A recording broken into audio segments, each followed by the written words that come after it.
Once we're inside the Retopo room, we have our sculpt tree here. We also have the polygroups. The polygroups is similar to sculpt layers because the polygroup can contain a lot of objects. So you can create a new default, some kind of quick sculpt. There we have it. And if I create a new one, there we have it. Though it's colored differently, just to indicate different surfaces that are not connected, they actually still lie on the same polygroup layer. I can click on the plus button, create a new layer, and now it is a current layer, it's automatically set. So I can turn it on and off. I can of course duplicate the layer and then move it around.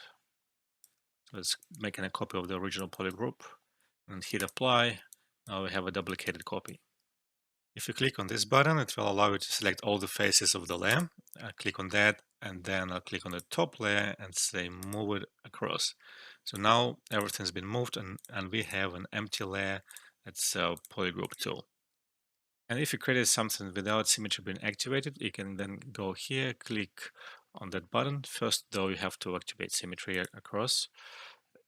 Click it, and it will symmetrize the layer. So it will now we will have the actual copy across. Then we can subdivide it if we need to, and obviously delete all the polygons on the layer and delete the layer itself if I click that button. If I click Shift and drag the layer up, it will merge the layers all together. You cannot create children layers like you can do with the sculpt tree. It's limited here. And you can set a color reference if you want to identify a particular layer for your needs.